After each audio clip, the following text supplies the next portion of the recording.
Hi friends, नमस्कार। आपका अपना channel quiz of the day with AJ में आपका स्वागत है।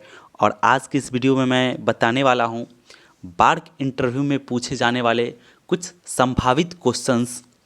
और मैं ये नहीं कहता हूं कि यही क्वेश्चन आएगा, लेकिन हाँ, इस वीडियो को देखने के बाद आपके दिमाग में एक बत्ती जलेगा कि हाँ, इस टाइप का क्वेश्चन आ सकता है। और मैं ये बता देना चाहता हूँ कि ये बार्क इंटरव्यू से रिलेटेड हमारा दूसरा वीडियो है। पहले वीडियो का लिंक मैं इस वीडियो के डिस्क्रिप्शन में डाल दिया हूँ, और उस वीडियो में मैं कॉमन चीज़ें बताया हूँ कि किस तरह से वहाँ पे जाना है, किस तरह से आपको इंटरव्यू देना है। कुछ टिप्स मैं बताया हूँ उस वीडियो में। अगर आपसे वो वीडियो मिस हो गया है तो जाकर के ज़रूर देख लें। और अगर आप देख चुके हैं तो कोई बात नहीं। तो और मैं बता देना चाहता हूँ कि ये जो वीडियो है हमारा, इस वीडियो में मैं डिप्लोमा इन केमिकल इंजीनियरिंग वालों के लिए फ्लूइड मैकेनिक्स के बारे में ही बात करूँगा। और जैसा कि मैं आपको पिछले वीडियो में बता चुका हूँ कि उसमें आपको फेवरेट सब्जेक्ट पूछा जाएगा। और फेवरेट सब्जेक्ट आपको कम से कम 3 या 4 लिखने हैं, कम से कम 3 या 4। ऐसा क्यों? क्योंकि पैनल में जो बैठे रहेंगे आपको, उसमें 3 4 5 6 सब्जेक्ट, अगर 6 पर्सन बैठे हैं तो ये मान करके चलिए कि 6 सब्जेक्ट के एक्सपर्ट बैठे हुए हैं। ठीक है, तो इसलिए आपको जब आप अपना फेवरेट सब्जेक्ट बताएंगे, कम से कम 3 4 बताएंगे, तो वो लोग आपसे क्वेश्चन पूछेंगे। जैसे आपने 4 सब्जेक्ट बताया और चारों सब्जेक्ट के जो एक्सपर्ट आपसे क्वेश्चन करेंगे, वो लोग बाद में अपना अपना ओपिनियन देंगे और वो अपना अपना मार्क्स देते हैं। ठीक है ना? तो आप अगर फ्लूइड मैकेनिक्स उसमें शामिल करते हैं तो आपको क्या क्या क्वेश्चन, किस टाइप का क्वेश्चन पूछा जा सकता है, इसके बारे में अभी हम लोग बात करेंगे। ठीक है, तो जैसे कि सपोज़ कीजिए कि आप बता दिए कि मेरा सब्जेक्ट फ्लूइड मैकेनिक्स है, तो फ्लूइड मैकेनिक्स वाले जो एक्सपर्ट होंगे सिंपली से स्टार्ट तो सिंपल से करेंगे। अच्छा ठीक है, बताइए आपका फ्लूइड मैकेनिक्स है, तो बता दीजिए कि आप फ्लूइड क्या है। फ्लूइड क्या है तो स्टार्टिंग में लगेगा कि चलो इजी क्वेश्चन पूछ रहा है, पूछ देगा कि फ्लूइड क्या है। फिर आप उसको एक्सप्लेन कर देंगे कि fluid is a liquid or gas or other material that may continuous move and deform flow under a applied shear stress or external forces। और जैसे ही आप फ्लूइड को एक्सप्लेन करेंगे तो तुरंत आपसे अब पूछ सकता है कि अब बता दीजिए अब shear स्ट्रेस क्या है। मतलब इंटरव्यू वाले इसी तरह से आपके आंसर में से ही धीरे धीरे लिंकअप करके, इंटरलिंक करके इंटरव्यू को आगे प्रोसीड करते हैं। ठीक है, तो फिर अब आपको वहाँ पे फिर shear स्ट्रेस बताना है। हम ये नहीं कह रहे हैं, हम आपको पहले ही बता रहे हैं, हम ये नहीं कह रहे हैं कि आपको ये क्वेश्चन पूछा जाएगा, लेकिन हाँ, क्वेश्चन इसी टाइप से आपसे किया जाएगा। एक क्वेश्चन पूछा, उसी में कोई टर्म आया तो उसी को फिर उसी से कुछ क्वेश्चंस बनाएं, इस टाइप का क्वेश्चन। तो एज फॉर एग्जाम्पल मैं फ्लूइड से लेकर के चला हूँ। ठीक है, इसी रणनीति से आप तैयारी करेंगे। हाँ, इस वीडियो को देखने के बाद आपको कुछ ना कुछ आइडिया ज़रूर लग जाएगा, है ना? तो अब जैसे फिर पूछ देगा कि आपसे shear स्ट्रेस क्या है बताइए। तो shear stress is the component of stress coplanar with a material cross section. और आपको वहाँ पे बोर्ड पे भी फिगर बना के आप एक्सप्लेन कर देंगे तो और अच्छी बात है, क्योंकि आपको वहाँ पे as a teacher, as a expert आपको वहाँ बोर्ड पे एक्सप्लेन करना है। ठीक है, तो आप हो सके तो उसका डायग्राम बना करके अगर आप उसको समझाएंगे तो आपके लिए ज़्यादा बेनिफिशियल है। तो जैसे इसमें देख लीजिए कि shear स्ट्रेस पूछा, तो नॉर्मल स्ट्रेस का आप ये देख रहे हैं, जैसे ये कोई ऑब्जेक्ट है तो इसके परपेंडिकुलर जो फोर्स लगाते हैं तो ये होता है ये नॉर्मल स्ट्रेस। और shear स्ट्रेस आप देख रहे हैं कि इसके सरफेस पे जो है, इसके सरफेस पे मतलब इस मटेरियल के कोप्लेनर, ठीक है ना, इस लगा रहा है फोर्स। ठीक है, तो ये है इसका shear स्ट्रेस। ठीक है, इस तरह से उसके बाद चलते हैं फिर अगले क्वेश्चन की तरफ। अगले क्वेश्चन ये फिर इसी तरह से एक और एग्जांपल है shear स्ट्रेस का। इसको कि आप फिगर के माध्यम से वहाँ पे समझा सकते हैं, ठीक है। और अब जैसे मान करके चलिए कि आपसे पूछ दे कि लेमिनार फ्लो या स्ट्रीमलाइन फ्लो क्या होता है, ये बताइए। तो लेमिनार फ्लो को ही बोलते हैं स्ट्रीमलाइन फ्लो, ठीक है। या फिर पूछ देगा बताइए लेमिनार फ्लो और टर्बुलेंट फ्लो क्या होता है, ठीक है। तो लेमिनार फ्लो क्या होता है थोड़ा सा देख लेते हैं। If the flow is smooth and if the layer in the flow do not mix macroscopically, then the flow is called laminar flow. In laminar flow layer will be glide over each other without mixing. इस तरह से दोनों का हमने उसका definition ही लिखा है, ठीक है। तो लेकिन बार्क के इंटरव्यू में सिर्फ आपको उसको डिफाइन कर दिए बात काम ख़त्म हो गया, ऐसा नहीं होता है, ठीक है। आपसे ये ऐसा पूछ देगा अगर कोई, एक मिनट, लेमिनार फ्लो का आप प्रैक्टिकली एग्जाम्पल बताइए, ठीक है। मेनली उसका मोटो जो है सो अंडरस्टैंडिंग आपका चेक करना होता है, ठीक है। उसमें आपको कितना नॉलेज है। तो लेमिनार का प्रैक्टिकली डेली लाइफ में एग्जाम्पल बताइए, उसका फिगर बना के उसको दिखाइए, ठीक है।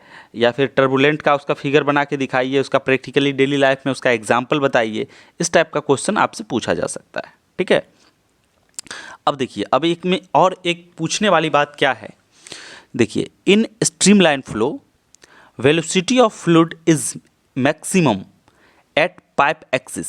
अब जैसे ये पाइप है मान के चलिए, ठीक है, तो इसके एक्सिस पे जो है वो वेलोसिटी मैक्सिमम होता है। तो ऐसा आपसे पूछा जा सकता है कि पाइप में बताइए कि उसका वेलोसिटी मैक्सिमम कहाँ पे होता है, तो आप बोलेंगे कि एक्सिस पे होता है, ठीक है।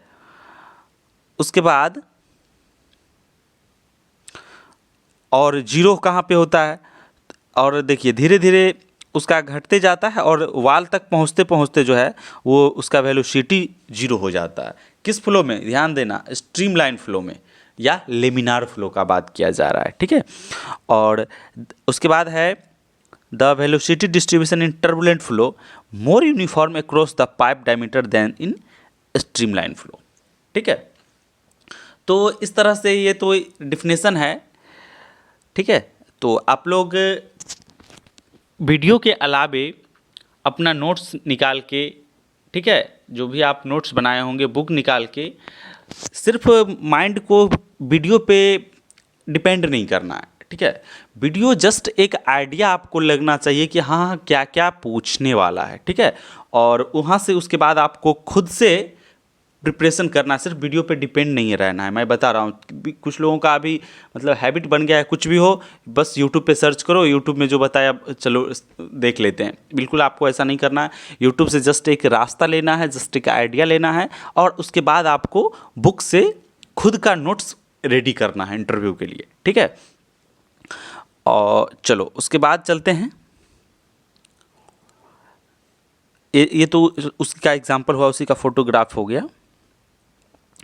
अब देखिए, अब जैसे डार्की और फाइनिंग इक्वेशन क्या है,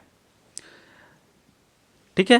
तो ये देख लीजिए, FL_V²/2GD ये डार्की फाइनिंग इक्वेशन है, जहाँ पे HF क्या है, L क्या है, सब सारा कुछ इसमें मेंशन है। आप वीडियो को पॉज करके एक बार देख लीजिए, ठीक है।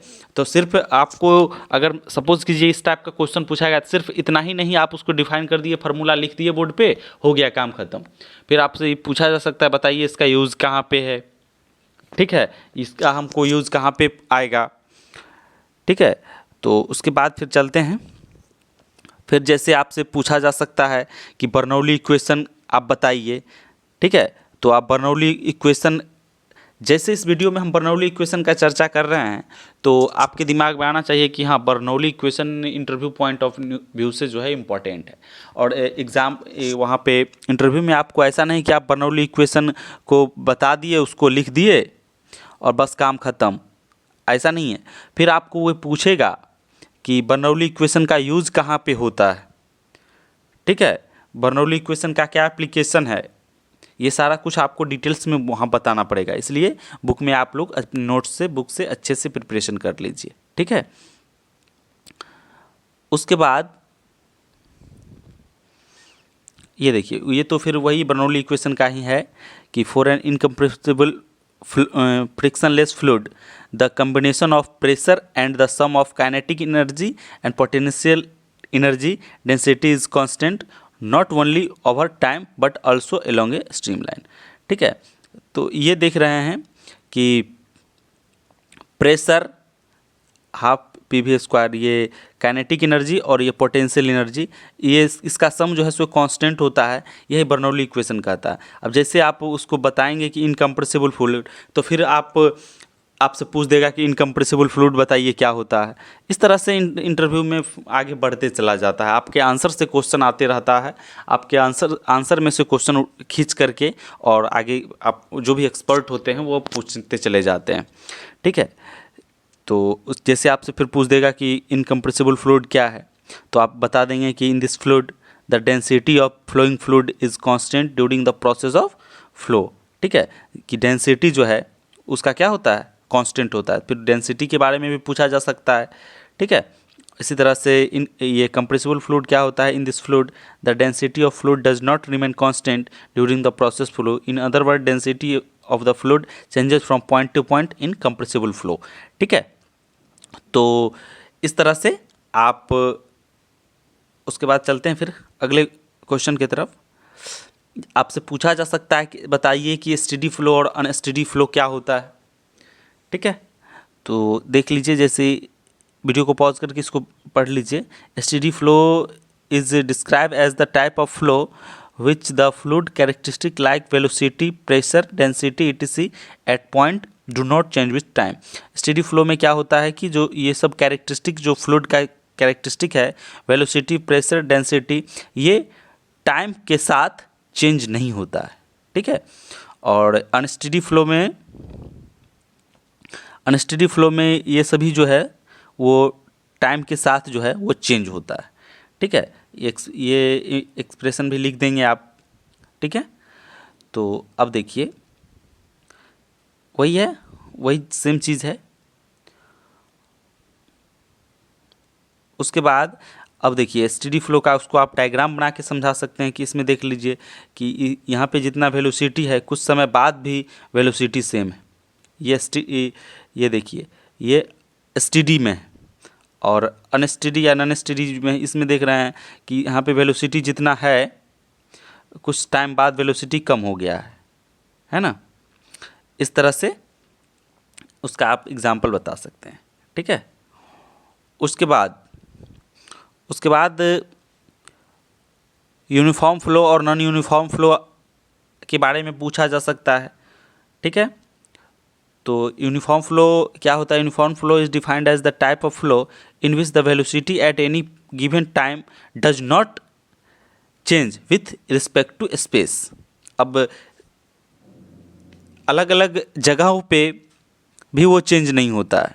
ठीक है, यूनिफॉर्म फ्लो में, और नॉन यूनिफॉर्म फ्लो में अलग अलग जगहों पे ये सभी पैरामीटर, ये वेलोसिटी जो है वो चेंज होता है। ठीक है,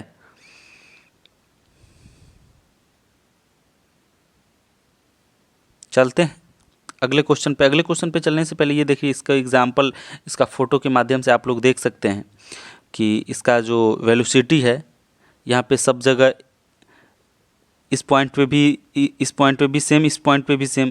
यहाँ पे देखिए यहाँ पे वेलोसिटी ज़्यादा है, धीरे धीरे वेलोसिटी जो है सो कम होता जा रहा है। ठीक है, तो ये नॉन यूनिफॉर्म है और यूनिफॉर्म फ्लो है। इसके बाद देखिए, उसके बाद अब देखिए ये कंटिन्यूटी इक्वेशन आपसे पूछा जा सकता है कि अब उसके बाद बताएगा कि इसको कहाँ पे हम यूज़ करते हैं। तो कंटिन्यूटी इक्वेशन आप लोग देख लीजिए। फाइनली जो कंटिन्यूटी इक्वेशन आता है वो क्या आता है, ये फाइनली इक्वेशन जो आता है A1 V1 और A2 V2। अब इसका यूज़ जो है सो कहाँ पे है, इस तरह से आपसे पूछा जा सकता है। ठीक है, और अब चलिए, और अब देखिए पूरा क्वेश्चंस मैं वीडियो में लेकर के अब उसमें कुछ पॉइंट आउट मैं कर देता हूँ कि आपको क्या क्या प्रिपरेशन कर लेना है इंटरव्यू के लिए। जैसे है कि working principle of venturi meter का वर्किंग प्रिंसिपल आपको देख लेना है, उसका कोफिशिएंट ऑफ डिस्चार्ज कंप्लीट कर लेना है। क्या होता है समझ लेना है, और फिर वर्किंग प्रिंसिपल ऑफ रोटामीटर, फिर working principle of orifice meter, सबका CD भी देख लेना, coefficient of discharge, fanning friction factor क्या होता है, न्यूटोनियन और नॉन न्यूटोनियन फ्लूइड क्या होता है, ये सब देख लीजिएगा, vapour pressure, viscosity, specific gravity, surface tension, gravity, ये सब क्या होता है एक बार आप लोग देख लीजिएगा। और हाँ, एक सबसे महत्वपूर्ण बात कि अब जैसे वेंचुरी मीटर के बारे में ऐसा नहीं कि आप ये सब बता दिए काम खत्म हो गया, उसके बाद पूछेगा आपसे कि वेंचुरी मीटर के जगह पे अगर आप रोटामीटर ये ऑरिफिस मीटर लगा देंगे तो क्या होगा, ठीक है, और कहाँ पे हमको वेंचुरी मीटर लगाना है और कहाँ पे ऑरिफिस मीटर लगाना है ये आपको एक्सप्लेन करना है, ठीक है। तो इस व्यू से आपको पढ़ना है, ऐसा नहीं है कि सिर्फ उसका वर्किंग प्रिंसिपल आप रट लिए उसका बोल दिए तो नहीं होगा, फिर आपसे क्वेश्चन क्रॉस कर देगा कि वेंचुरी मीटर के का यूज़ हम लोग कहाँ पे करेंगे, रोटामीटर का यूज़ कहाँ पे करेंगे, ठीक है, और इस तरह से क्वेश्चन आपसे पूछा जाएगा, ठीक है। और एक और फ्लो मेजरिंग डिवाइस इसमें नहीं लिखे हैं, पिटोट ट्यूब, एक और उसका भी आप देख लेना कि पिटोट ट्यूब का यूज़ कहाँ पे करते हैं, ठीक है। तो एक इसमें मिसिंग है, वो पिटोट ट्यूब के बारे में भी थोड़ा आप लोग पढ़ लीजिएगा, ठीक है। उसके बाद कुछ और महत्वपूर्ण चीज़ है, अब देखिए कुछ और महत्वपूर्ण चीज़ है, आपको पंप के बारे में पूछा जा सकता है। पंप सिर्फ यहाँ पे हम लिखे हैं, लेकिन पंप में आपको पता ही होगा कितना क्वेश्चन है कि पंप, फिर उसमें टाइप्स ऑफ पंप पूछा जा सकता है। अब जैसे मान के चलिए अब बताएंगे सेंट्रीफ्यूगल पंप और रेसिप्रोकेटिंग पंप, तो कहाँ पे हम सेंट्रीफ्यूगल पंप का यूज़ करते हैं, कहाँ पे रेसिप्रोकेटिंग पंप का यूज़ करते हैं, ठीक है। और उसके बाद फिर आपको प्राइमिंग के बारे में पूछा जा सकता है कि प्राइमिंग हम पंप का क्यों करते हैं, नहीं करेंगे तो क्या होगा, ठीक है, इस तरह से। फिर NPSS के बारे में पूछेगा, कैविटेशन के बारे में पूछ सकता है कि कैविटेशन बताइए क्या होता है, कैविटेशन नहीं करेंगे तो क्या होगा, कैविटेशन को कैसे अवॉइड किया जा सकता है, इस तरह से क्वेश्चन पूछा जा सकता है, ठीक है। तो इस तरह से आपको मोटा मोटी आइडिया लग गया होगा कि किस टाइप का क्वेश्चन पूछा जाएगा, ठीक है।